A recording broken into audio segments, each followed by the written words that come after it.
Hey everyone, welcome back to another episode of Track Limits Podcast powered by Formula Addict. We're here at a special place. We're not in the studio. We're here at our good friend's house, Ernie, who's provided us this space to watch the race, which was another awesome race on Mexico GP.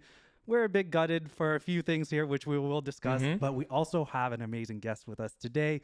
You may have seen her content on Track Limits. Welcome, Victoria. How are you? Thank you for having me. Of course. How did you find the race? Definitely one of the better races, I would say. Lots of passing, surprisingly, but on top there. Perfect. Well, before we unpack everything, let's run down the top 10 winners or finishers at least. In 10th, we got Ocon. In 9th, we have Albon. In 8th, Piastri. In 7th, we have Ricciardo. Let's go. Woo! Welcome back, baby. In 6th, we have Russell. In 5, Norris. He was storming through everybody. Pushing. Driver of the day. Yes, deserved. Yeah, well deserved. 100%. In 4th, we have Carlos Sainz. And podium finishers, we have Charles Leclerc. Let's go. And in 2nd, Lewis Hamilton. And in 1st, no other than Max Verstappen. But Lewis Hamilton also got the fastest lap. So kudos to him. Victoria, I know you have already given us your answer. But Feven, what do you think about this race? Yeah, it was. So at the beginning, I was saying to everyone, "Oh, I don't know if this isn't my favorite track. I don't know if it's going to be all that entertaining. It's a very long straight, not a lot of overtaking." But in the end, it turned out to be quite the dramatic race with a red flag in the middle, or I guess a third of the way. I don't even know we'll probably get to my best moments, but it was a really fun, engaging race to be at. There's a lot of strategy at play, and you could see a lot of the teams kind of figuring out what their pit window would be or pit stop strategy should be. Yep. Like, it was just very entertaining. I was going into it thinking it would be lackluster, and I even said that. So I'm very pleased. Yeah. What about you, Mikey? Oh, turn one, lap one. We were all on like screaming for Checo in disappointment. No, great track. As Feven said, like the late breaking into turn one was like exhilarating because you didn't know what was going on. Yeah. Temperature played a big factor. A lot of people were pulling out of the slipstream. Like, think of Lewis there in the first few laps. Oh, yeah. His engineer was pulled out. So there was definitely a lot to take in for this race, but great overtakes. Big shout out to Lando and Danny Rick. What a storm. Standout performances. Yeah. I mean, I'm so gutted for Checo. It's home race. You had an okay practice. You had a good qualifying for your standards of Checo this season, at least. For his standards this season. Don't put Mikey in that. Was he over optimistic? Like, he knew Max was there. Leclerc wasn't going to just break. No, and I don't know what was going through his mind. He was going after the win. Like, I really think, even when we were chatting while watching it, I understand his mentality. He's had probably the highest level of both private and public scrutiny. So to think about the mindset going into it, not only just a typical race, but it's his home race. Absolutely, he's going in for that. And he saw it was a wide 3. I mean, there wasn't a lot of room, but he did anticipate for Charles to maybe late break. Yeah, that's the thing. It's like the reward and risk level. Going into that corner, you're like, well, we have technically the best car on the track. Yeah. Why make that choice at that corner when you know that even if you came out of it in 3rd or 4th, you still had the DRS, you still had good tire management that you can be like, okay, we can put that fight there. It's a big gamble, and I think he paid the price, and you can see it. He was infuriated, and it's gutting. It's gutting, especially when in qualifying, someone who's hunting for your seat is outperforming you in a car that's probably, even with those new upgrades that AlphaTauri brought in, is probably the 5th best car or 6th best car. So it puts that into my perspective. But talks about that. Like I was saying, it's Choco instead of Checo. Oh, spicy. No, and I think maybe that might have it's the pressure that really made him take that margin of a risk. Yeah. I think when you're under pressure, versus when you're not, you are making your decision making or how you make decisions is completely different. And at the end of the day, he's a competitor, right? I mean, we had the same kind of conversation in Qatar. You know, obviously it wasn't as wide, but in that first turn with Lewis, Gamble. Right? That's a It's a gamble. Don't gamble. forget, Checo had an amazing start. Yeah. Like he launched Oh, he down did. It was that beautiful. that straight. He got that Mexican energy. Yeah. At that start. He's like, I'm home. yeah. It didn't last long, but he had that energy. But yeah. Yeah. But on the flip side now, what surprised you guys the most, Mikey? Surprised the most? Yeah. I'm going to say two things. Danny Rick this weekend, I was blown away by his performance. Now, I know Yuki gave him a tone in the Q2, I believe it was, but still, he held his own in Q1. In the race, he was consistent. Like, he held his own. Let's not forget, like, he's been out for a couple of races. This is his second race back, highest points for AlphaTauri. Amazing. The flip side of that, Yuki was driving so well. We were all shouting for him, and then I think he got a little bit too greedy in that corner, which we have seen probably a couple of times before for Yuki. That was disappointing, because like that could have been double points for AlphaTauri. They needed that. They needed the confidence. Let's not forget, Yuki's under pressure as well. Danny's just back in that seat. Yuki's under pressure from Liam Lawson. Now Danny's back. Yuki, big fan of him. Want to see a little bit more. He drove really well, but I was a little bit disappointed by that. He just needed to hold on for like one more lap and he would have fully passed. Oh, I So know. 100%. Yeah. he just went for it way too early. Yeah. Yeah. And anything else that surprised you during this race weekend? I would say Norris for sure surprised me. Yeah. Coming from 19th Or and 17th. Yeah. 17th. Yeah. Because all of the penalties. I know. Can't keep forget. up You with might that. Like, actually, There's like 7 people always starting from the pit lane. Yeah. yeah. But yeah, 17th to what was he? What did he come? He finished in Fourth, fifth. Yeah. Fifth? Yeah. Yeah. That's insane. Coming 5th. And then even at the restart, he Yeah. was 14th, Yeah. or he dropped down to 14th. Yeah. And then back up. It was impressive. Yeah, actually, that was my I agree. That was my also most surprising. It was surprising in that I was surprised at how poor his restart was, and I was like, "Come on!" Because at one point, Piastri was 7th and Norris was 14th, and I'm like, "You just can't have this type of performance when you are, hunting to be a world champion. At some point, I'm pretty sure he's going to be a world champion. So to see then If Max is a lawyer. if Max was a lawyer or anything else, oh, you never know. I don't know. Like I think in 2026 when the regulations change, he's young.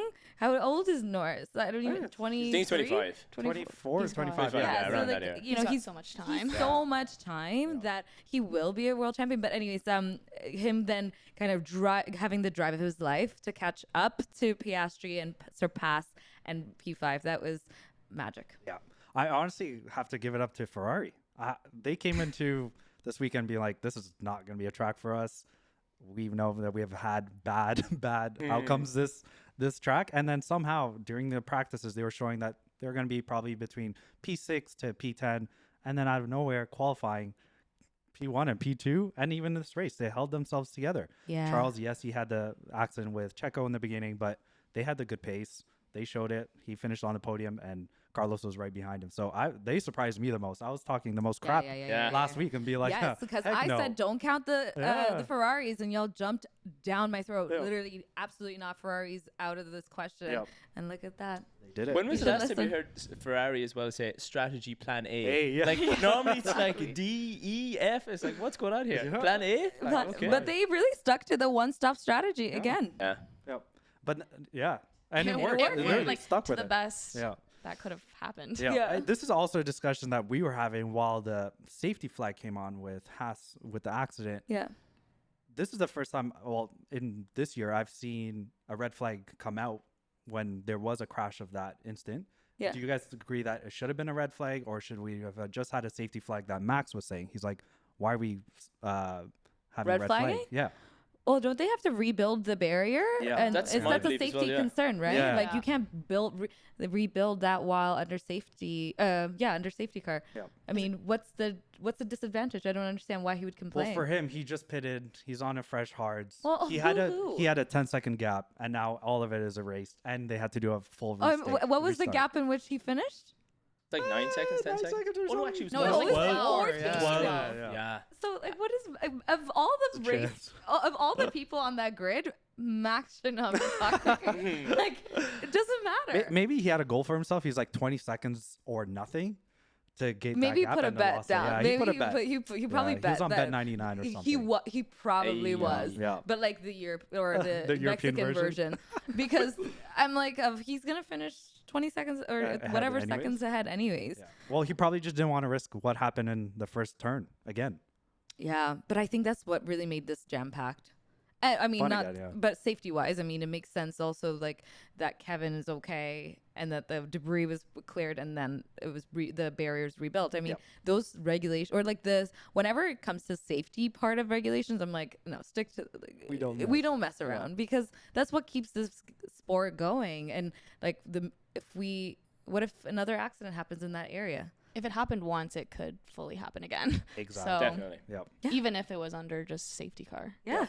This is also another report that's coming out that, races are getting more popular all around the world, but prices are only getting higher. Mm-hmm. And is this something that both Liberty Media, FIA have to sit together and be like, I think we need to start regulating these prices because we are going to lose consumers coming into these race weekends. Like, for example, Las Vegas right now is not selling out. They are hemorrhaging right now to sell tickets. They're pressuring the teams to do giveaways and whatnot. And I don't even think they're going to be fully ready for the race weekend. But is that something you guys agree? Do we need to start regulating these price tickets across the world so that more people that can't afford these $600,000 package deals are able to go and attend these races? Mikey? Yeah, I'd say definitely. Like, even I think when we were lucky enough, we went to Montreal with some teams. But like, I remember looking at like just your average, what's it called, like your day pass. But like if you were lucky enough to get the pre-sale, it was let's say $100 flat fee. But yearly it's going up and up. It's going up, but not to mention it's so difficult to even get the tickets. You're buying them second hand.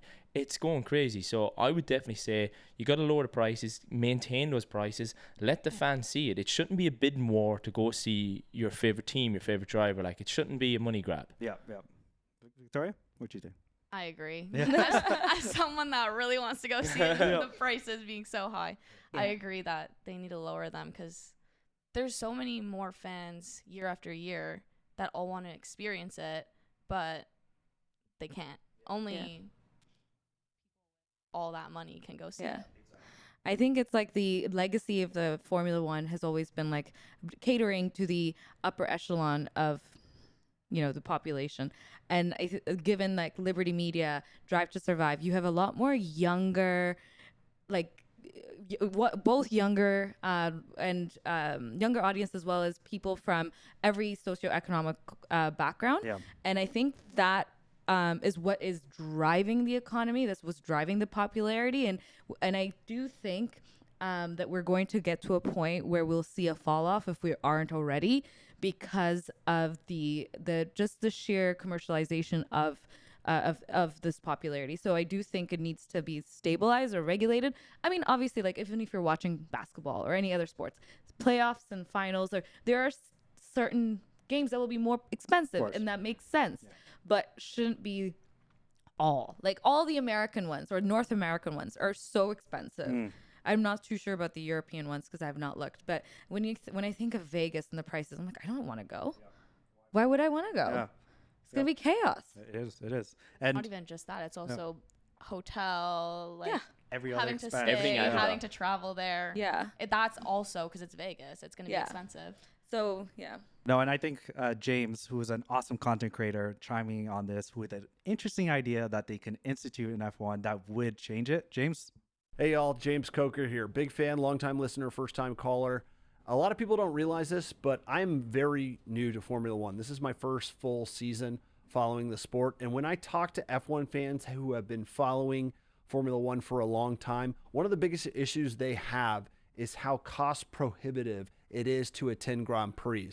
I feel like there's a mechanism that could be put in place that would benefit both the teams and the fan base, and that is to have official supporters clubs that are tied to each Formula One team. One of the things that those supporters clubs could do is teams could allocate tickets to those supporter clubs at a discounted price. So they would subsidize tickets to the supporters club, allow some of the more hardcore fans to have access to those tickets and to be able to attend Grand Prix that they normally couldn't afford. I feel like it'd be especially beneficial to smaller teams. We already know that there is a baked-in fan base for the larger teams such as Ferrari, McLaren, Red Bull, Mercedes, Williams. But for a team like AlphaTauri, Haas, Alpine, Alfa Romeo, I feel like it'd be incredibly beneficial for both the teams and the fans, and would be able to reinforce engagement, boost those specific fan bases, and allow hardcore fans to be able to attend the races. Thanks so much. Thank you so much, James. I think that's such a great idea. Having sport clubs like soccer come into it and have teams build their own clubs and institute like pricing and tickets. I think that's so cool, and an idea that F1 should look into to have everyone be involved. Yeah. But now let's get away from Mexico GP. We have an awesome track, Brazil GP coming up. What do we think? I know last year Red Bull had a horrendous weekend that they don't want to remember, and George Russell claimed his first win. Yeah. Is this going to be another repeat, or are we going to see another 20-second max domination again? Victoria, I'll put you on the spot. I'm going to say another Verstappen domination. Okay. That's my bet. Yeah. Anything else you see? There's nothing stopping him. I love this track so much. The S's, I'm hoping Hamilton. Okay, this is Hamilton's home, second home, third home, fourth home. Who knows? He's an honorary citizen, so I am really rooting for him to win, and for Max to choke.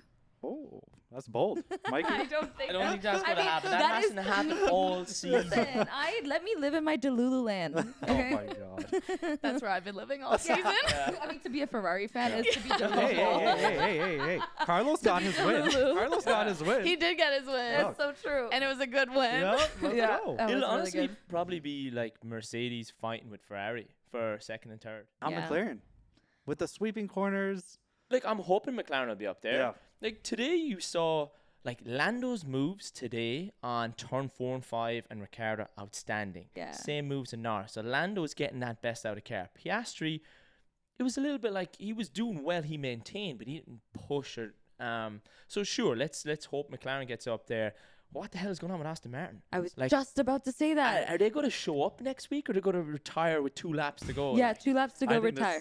The next few races are right off to them. Did they come out and say there was damage in the floor? Did they announce anything after this Most race? likely. I don't think Alonso would purposely finish in 17th. Even if that car was subpar, he would still be fighting somewhere. So there must have been some kind of damage that he was nursing. Oh. And then they were like, they're just calling quits because he wasn't making it up the grid anyways. Love to be a But fly in this is that his wall for the second debrief. DNF in a row. Yeah. Will he make a habit of this for the next few? The question is, where will Perez finish There's next? such a tough In weekend. retirement. Don't forget, what's Lewis now? They're 20 points away with 3 Wild. races to go. So he's under a lot of pressure. Oh, yeah. I mean, there was a difference between being a home race and just even finishing on a podium compared to being 20 points away with 3 races to go and having, a horrible weekend you want to forget about. But then how do you build back from this? Yeah, I really hope he gets in the mental space, because his potential wasn't seen. It was a corner that took him out. So I think you just shake it off, get back into gear, literally, and drive like your life depends on it. What was that book called, Gunter's? Survive the Drive? Basically. He needs to read that. He literally needs those models right now. And we look forward to it. This is the last of a triple header. So let's give us another show. I'm super excited. Brazil is one of our favorite tracks to even sim on and just enjoy watching. Yeah, so. And the atmosphere, the people, the fans, they're so good. It's so sad to see what's going on in the stands. today. We do not condone any of that. Actions. I mean, this is a sport. This is for entertainment in the end. And Charles the Ferrari fans had nothing to do with this anything. So. And the booing. Yeah, and the We booing. need just back-to-back booing. Yeah. For drivers. Seriously, just appreciate the greatness, appreciate what you're seeing, enjoy the racing, and leave it as is. We're And I here think- for the fun. Exactly. They do their best. Yeah. Yeah, We exactly. watch cars go in weird circles. Not circles, but they have weird shapes. Whoa. 70 We're kicking you out. No, but at the root of it, obviously, there's technology. There's a lot of athleticism. I've always said that. I'm just saying it's not worth violence. So it's for fun. On that note, thank you so much for tuning into another episode of Track Limits Podcast. We'll catch you on the next one. Don't forget to like, subscribe, and do all of the above, and we'll catch you on the next one. Bye.